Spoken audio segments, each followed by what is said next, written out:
మీ అందరికీ మనవి చేస్తూ కార్మిక సోదరుడికి మిత్రుడికి ఈ ప్రాంత వాసులకి సెంటనరీ కాలనీలో ఉంటున్న కుటుంబ సభ్యులందరికీ కూడా పేరు పేరున హృదయపూర్వకంగా కృతజ్ఞతలు తెలియజేస్తూ ఎల్లుండి జరగబోయే 6వ తారీఖున జరగబోయే ఎన్నికల్లో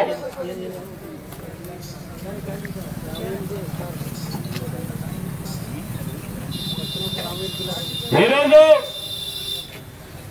మీరందరూ కూడా ఎల్లుండి జరగబోయే ఎన్నికల్లో చేతు గుర్తు కోటేసి 2 ఓట్లు కూడా జెడ్పీటీసీకి ఎంపీటీసీకి జరగబోయే 2 ఓట్లు కూడా చేతు గుర్తు కోటేసి గెలిపించాలని మీ అందరినీ కూడా కోరుతా ఉన్నాను.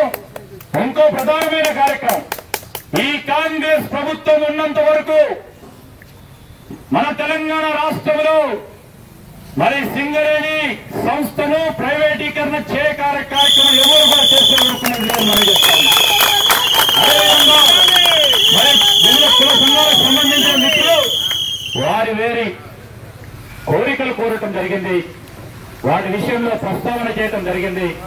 వారు అనేక సందర్భాల్లో కమ్యూనిటీ హాల్స్ విషయంలో వారికి సంబంధించిన అంశాలను మా దృష్టికి తీసుకురావడం జరిగింది. తప్పకుండా మా వరకు మేము ప్రయత్నం చేసి వీలున్నంత వరకు అతి తొందరలోనే ఆ కార్యక్రమాలకి నాంది పలికే ప్రయత్నం చేస్తామని మీ అందరికీ కూడా మనవి చేస్తూ మరొకసారి మీ అందరినీ కూడా తెలంగాణ విషయంలో మరి మీకు సాధించి పెట్టడం జరిగింది.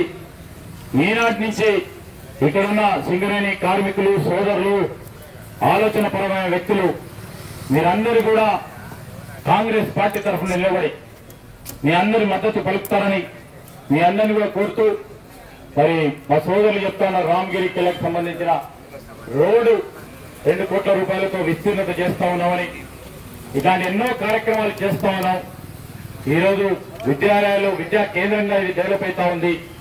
ఇక్కడ కూడా విద్యతో పాటు ఉపాధి అవకాశాలు కల్పించే కార్యక్రమ భాగంలో తప్పకుండా నా వంతు శాయశక్తుల కృషి చేసి ఏ కార్యక్రమం చేయనో ఇక్కడున్న పిల్లలు చదువుకుంటున్న పిల్లలకు ఉపాధి కల్పించే కార్యక్రమ భాగంలో రాబోయే మన రాష్ట్ర ప్రభుత్వంలో జిల్లాకు 1 లక్ష ఉపాధి 1,00,000 మంది యువతకు ఉపాధి కల్పించే కార్యక్రమం మా ప్రణాళికలో సిద్ధం చేస్తున్నాం.